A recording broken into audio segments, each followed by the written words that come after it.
One of the things that Tawney reminds us of is something that's good to keep in mind, I think, and that is that the economic world that we live in is of fairly recent origin.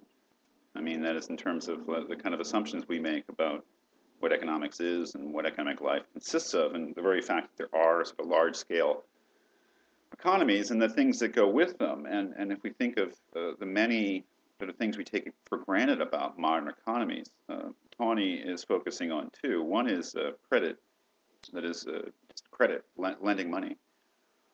And the other is the idea that it should be a free market and that prices should be allowed to float freely in terms of all sorts of goods. Tawney is describing a world in which the thought is that, on the one hand, credit, money lending, otherwise known as usury, is not only morally suspect, but probably positively sinful. And secondly, that prices, far be it from a situation where everyone thought that the best possible world is one in which prices are not set, but allowed to be determined by trading in the market, haggling, and buyers and sellers getting together and determining prices is the best way to do it, that was not assumed to be the best way of organizing economic life, and that prices should be limited and set by some sort of authoritarian institutions, government, church. The idea of the just price, the fair price, had to be something that is regulated. That these ideas were part of the medieval economic world. And to make sense of that, I think we have to imagine what kind of world that was. And first of all, that in terms of economic activity, the activity of the medieval world was tiny in comparison to the kind of market world that we live in. And that for the average person, economic life was very crude.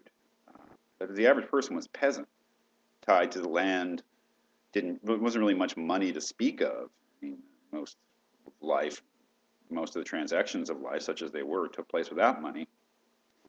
And so that average person, he compares on page 38 to a traveler condemned to spend his life at a station hotel. And by that, he means that in the medieval world, peasants were all like people who are stuck at a hotel for what they wanted. And one may imagine going to a baseball game or something, and the way that you're sort of stuck with, if you're hungry, you have to eat there, have a beer there, and pay their prices. That the medieval peasant, the average person at that time, was quite vulnerable.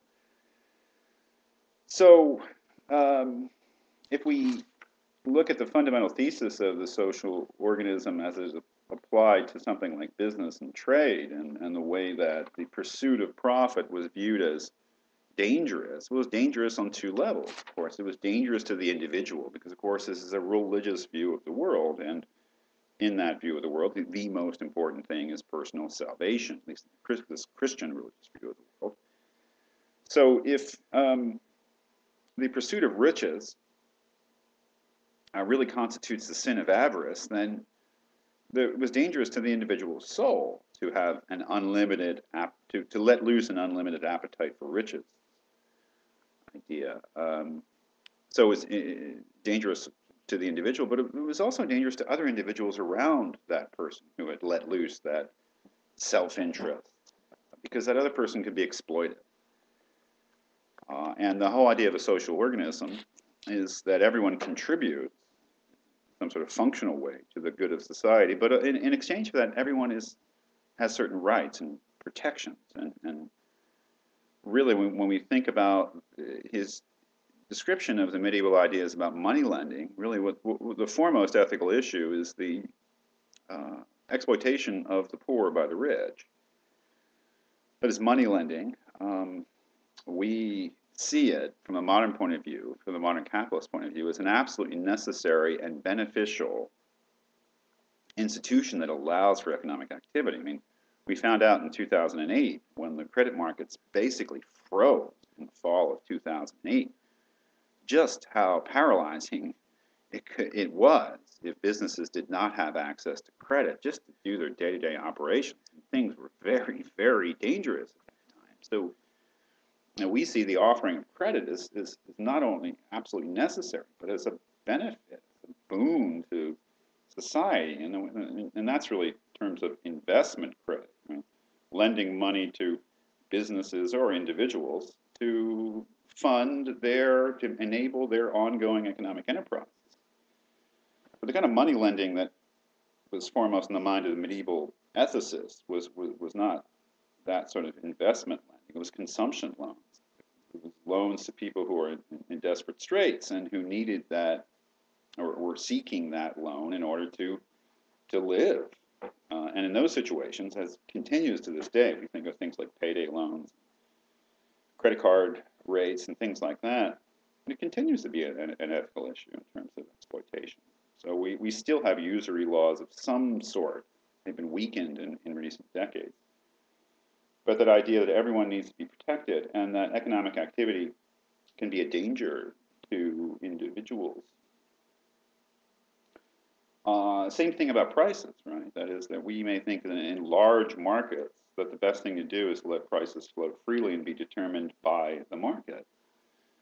But that's not what happens at the Phillies game, right? I mean, you don't have prices determined by the market, really. You have prices determined by the vendors who have a monopoly over selling things there.